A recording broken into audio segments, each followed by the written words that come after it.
Morning, gorgeous. It's great to see you. It's good to be here inside out of the misty, moisty, slightly rainy, blowy day. Where if you saw the picture I took from the top of the hill, there is no view today. It's just misty, moisty stuff. So we're inside with the rocks. And I'm going to start with something that there's much argument over whether it's a rock at all. They get called Andera crystals, these things, and this was found in my mother-in-law's house after she died. Good morning, Sharia, lovely to see you. So it's really cool, it's a lovely yellow thing. Good morning, Linda. And it's got this sort of striated side, which, you look at it and think, well, that seems like it's flat, but when you really look at it, it's not. And there are all of these surfaces that look like they're a bit shattered. You can see that. And nothing is quite flat or quite regular. So I really don't know if it's a piece of slag glass or if it really is some fancy volcanic thing that came out yellow. But if you look up Andera crystals, they're all come in all kinds of colours and shapes and sizes. But this is just something lovely. Good morning, Jan. So I enjoy it. It's a bit of a mystery to me. And there is actually... Well, it might just be because it's thicker at one end than the other. There seems to be a little colour variation in the thing as well. It's not all entirely the same colour. But mainly, it's just beautiful. So there you go. Oh, Sandy. Hello. It's great to see you again. Excuse me, I'm a little bit itchy today. Today, or this morning early, was a day when my body just decided to do the I'm awake and I'm itchy and I'm scratchy and I'm hot and I'm cold and I am incoherent. So I knew that when I got up for my meditation, I was going to have a bit of a dance, and I did. But my body surrendered, and it was worth the effort to get it to there, because after that there was peace. So, this is optical calcite. Doesn't really look like much unless I put my finger behind it. You see straight through it. It's because you can see that there's just all these they're like little it's like a bundle of fibre optic cable. Doesn't look like anything, but whatever's behind it just goes straight through it, because the crystals are these beautiful, regular little pipes, if you like, and the light just travels through them. So this is optical calcite. This is a natural piece. It hasn't been cut. At least I don't believe so. I think it just shatters like this. I'm really not sure, actually. I might be wrong about that. I don't know whether it was cut or not, but it's still pretty cool. I love the fact that you can see through it. All right. Julian, good morning, beautiful. And this is one that you will recognise, Linda, because you sent it to me. This is a piece of agatized, or agate, that's been concretised. So it's kind of, it turned into agate, and then it got mushed. And there's other stuff in it. And, concrete's a sort of amalgam of all these bits and pieces. Well, it's like that too, except it's been tumble polished, so you can see the lovely dark brown of it. And those are our inside rocks today. It's beautiful.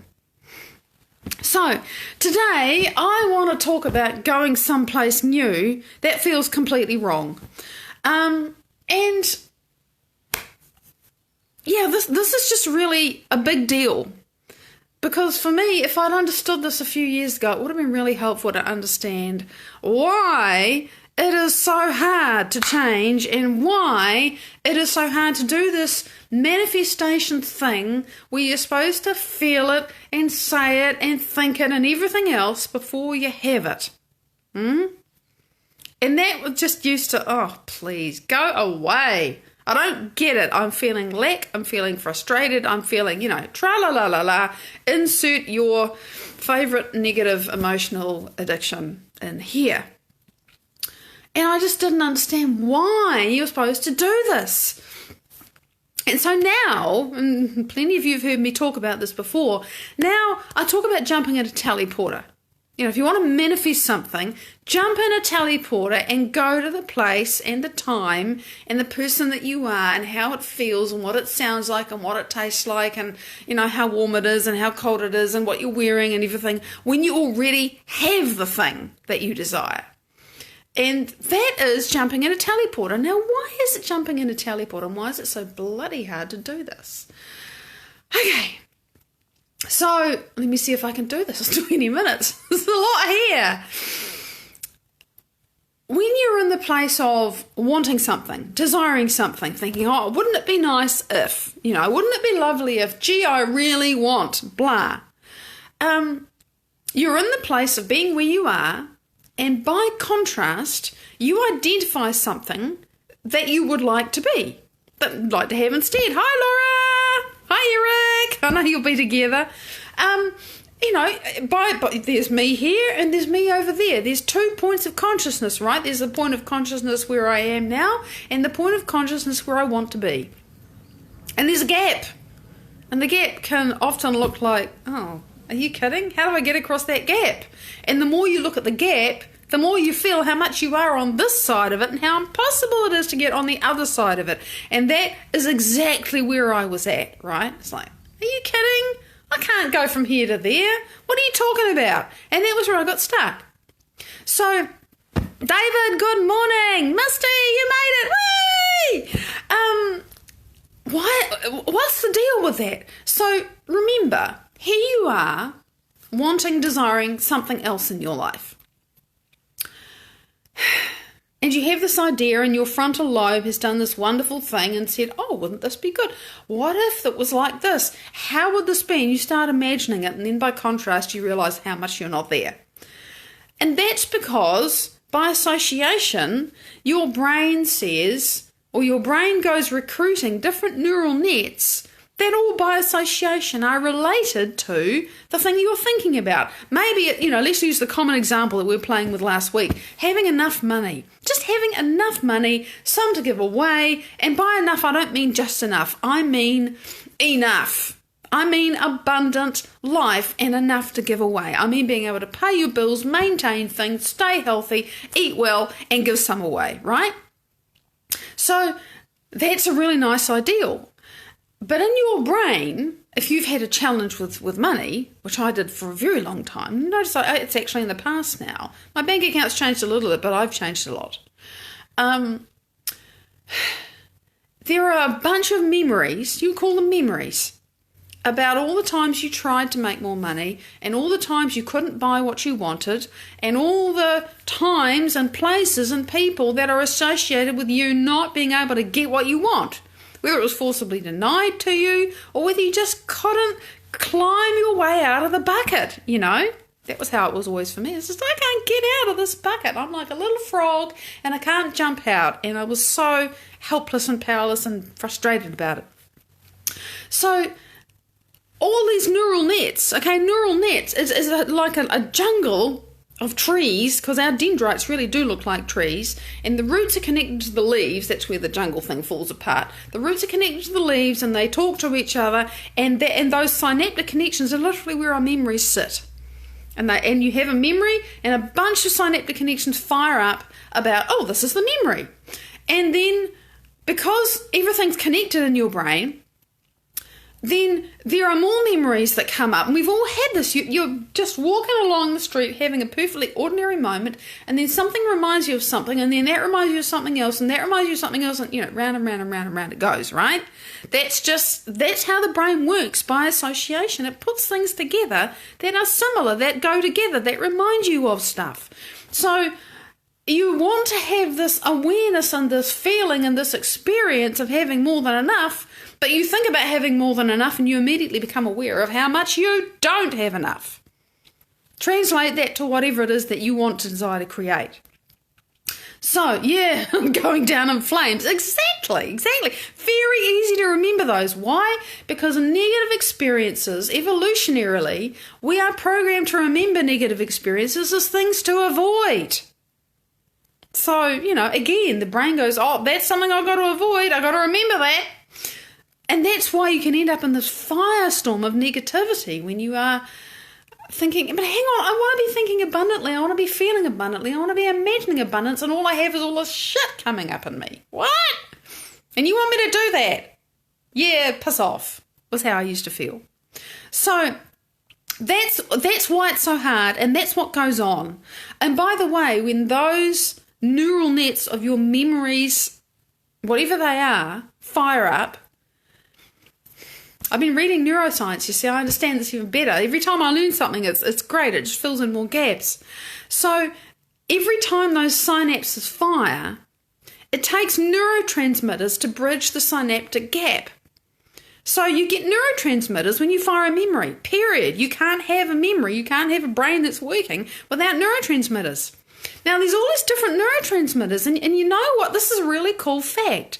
They don't all respond to the same frequency. So the frequency of your thought is what decides what neurotransmitters you get. Wow! So if you have a happy thought, you're going to get dopamine and all the other good things. Dopamine's really cool. Acetylcholine's pretty handy. You're going to get serotonin in the right places at the right times. You're going to get happy neurotransmitters. If you've got an angry thought, you're going to get angry neurotransmitters. It's really, really direct and it's instant. Kapow! You have the thought, you have the neurotransmitters. The neurotransmitters talk to the emotional centers in your brain. Your emotional centers in your brain talk to your hormonal centers, and kapow, you have an emotion. That's how you think that stuff, and then you feel like shit about half a second later. It's really fast. So all of that is to say, if you've been having those thoughts and feelings for such a long time, it's very familiar to you to feel lack and frustration, and I can't climb out of the bucket, and it's all very hard. Your body is really used to that chemistry. Are you getting the picture? Neurologically, you're hardwired all these memories. You got a lot of neurotransmitters going on around those memories, and that keeps signaling your body to feel the way that you remember. And then you think of more things. Oh yeah, and there was that time and this person and that thing that happened and that time I failed, and round and round and round it goes. You want happy? Yes. How? Okay, so this is the how, and this is why it's hard. Because of all that chemistry, right? We get really used to it. The how is, and it feels really wrong, the how is to step into the teleporter. You have to get creative. You have to use that magnificent frontal lobe of yours. And you have to wrestle a little bit of space in your brain away from the habitual thoughts that are hardwired and biochemically conditioned to be really easy and habitual to think and feel. Because your body and your brain are doing that negative, unhappy, disempowered, whatever it is, lackful thinking and feeling without you. They will do it till the cows come home. Your body and your brain will do that 24/7 because you programmed it that way. Me too, okay?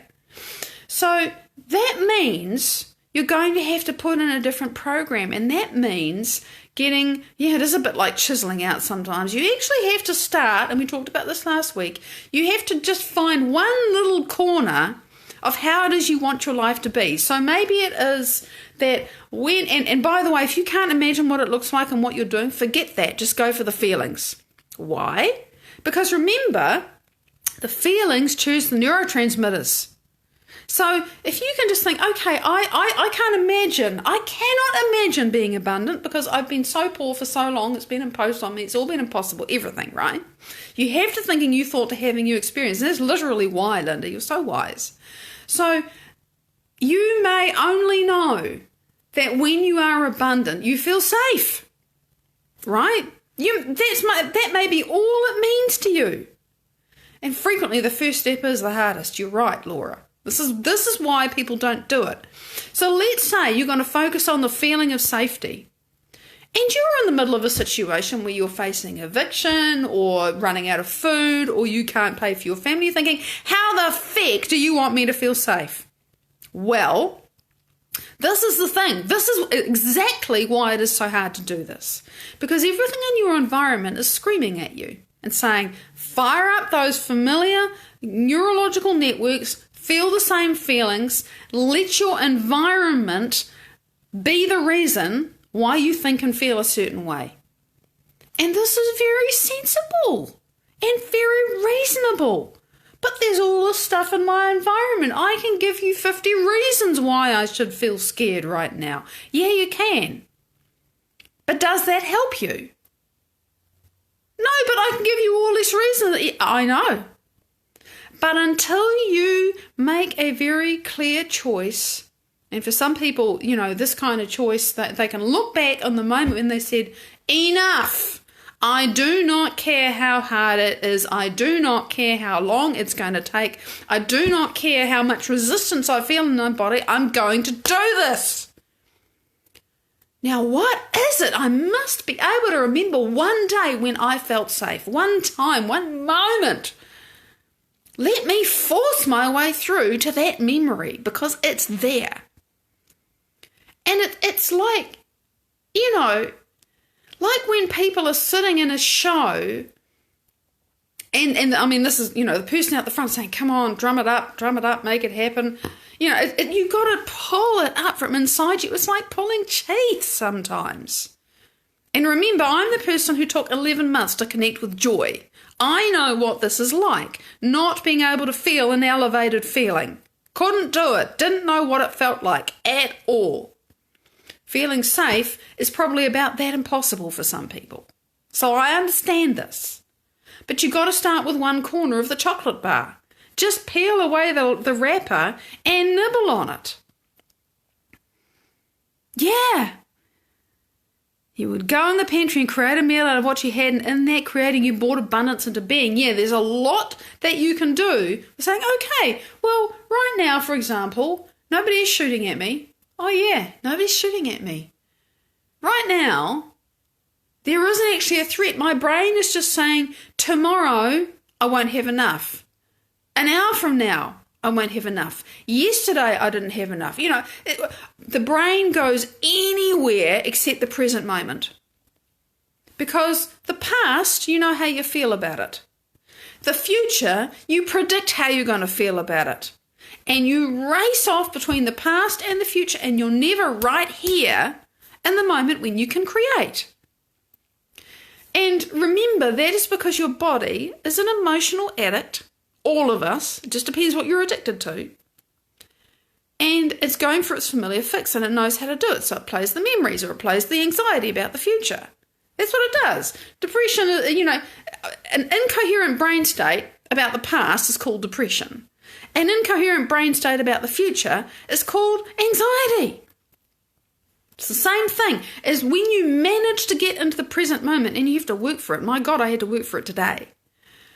Finally, the body and the brain go, okay, we're going to stop screaming like a bucket full of monkeys and just let you be here and imagine what it is that you want to imagine.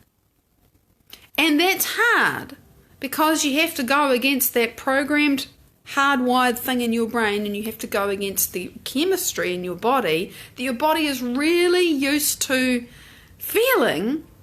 You have to say, no, I don't want to feel that anymore. I want to go somewhere different, and the body naturally, on every level, resists the unknown. It knows how to feel afraid. It knows how to feel angry. It knows how to feel anxious. It knows how to feel sad, whatever it is. Okay, I'm just, picking the common ones. It knows how to feel what it knows how to feel. And because it knows it, it's familiar, the body feels safe, weird kind of safety, but it feels safe with what it knows. So when you decide, well, I haven't felt safe in about 23 and a half years, but I'm going to practice feeling safe now, even though nothing in my environment's changed. But I get to have a choice because I have this free will and I have this fantastic brain that can remember it and yet creating new balance, Misty. You're right. You're really right about that. This is creating a different balance. We've got to shift the balance. And, it gets established in the old pattern. But to create something new, you have to go against your hormonal set point, right? The body gets accustomed to those hormones that it gets all the time from the emotions that you most habitually feel, whatever they are. You're just dousing your body in that all the time. And if you suddenly decide that you want to change the colour, it's like, what are you talking about? I'm used to red and orange and you want purple? No, purple's dangerous. I don't know what to do with purple. Yeah, and the thing about being willing to look at other possibilities, Laura, is that frequently we can't actually do that until we change the chemistry. It's like you can't see purple when you're stuck in red and orange. It's actually not possible. Now, why is that? Because the brain perceives and processes information based on two things. Repetition, like, you learn something and you repeat it till you remember it, and association. I've burbled a lot about association already. So if you are completely focused on how resentful you are about some person who's hurt you or whatever it is, do you think you can even perceive the concept of, gee, I'm really hurting myself and I need to release that, I need to let it go. No! You are turning over all of the neural nets in your brain about resentment and how justified you are and how much they hurt you and how, and it just all, that's what's associated in your brain. You can only perceive the same stuff as what's going on in your brain. So you have to change your emotional state to even let new possibilities in. Most of us has had this experience of being completely wound up and, losing the plot over something. You finally give up, walk away, calm down, come back to it, and 2 minutes later you've realised what it was that you just couldn't work it out before because you were so uptight. That's exactly what that is. Your brain is far too busy being in a messed up, pissed off, whatever it is, scared, lackful state to even perceive the fact that there are new opportunities and possibilities. Never mind the fact that there's a whole quantum effect of whatever resonance you are emitting, because you emit an electromagnetic field all the time. All the time. All the time. All the time. I just need to say that a few times. Whatever your emotion is, that's actually what's drawing stuff to you. Your thoughts are the signal to the universe. I resent this person. I resent what they've done to me. I'm a victim. The universe is going, okay, I've got to give you more of that. And there's the feeling. And it draws it to you. That's how it works. So you've got to change your emotional state. And if you can find one thought that you want to think instead, and just choose one of those negative thoughts that you don't want to think. And when you catch yourself thinking it, change the thought and put some intention to moving yourself a little bit towards that different state. That is how you start to get into the teleporter. Yeah, and it is totally about blinders. La, la, la, la, la. I'm not listening anymore. So, this is so powerful, but the reason why people don't do it is because it feels so wrong, because you're not used to firing and wiring the different thoughts, and you're certainly not used to the chemistry in your body saying this is wrong, it's unfamiliar, it's dangerous, let's go back to what we know. Yeah, exactly like your confusion. Your body's really used to being confused. It knows what to do with being confused. And when it's confused, it can't let clarity in, see? Because the brain is going, I'm confused, and that's all it can do.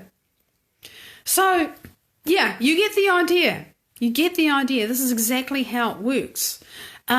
So, yeah, I'm out of time. Of course I'm out of time. I love this topic. I love neuroscience. I love how liberating it is to understand what's going on in my head and in my body and why change is so hard. But also, because I understand it, to realise I'm going to have to overcome myself. It's going to feel like a push, but in the right kind of direction. And I can make a change. I can make a change, and so we all can. So I'd love to know if you've got any specific questions about this, write them down, and I mean specific, and I'll respond to them. But I think you've probably already given me lots of goodies in your comments. However, I'm never short of opportunities to answer good questions, so I look forward to hearing from you. Big love. I'll see you tomorrow. Bye-bye.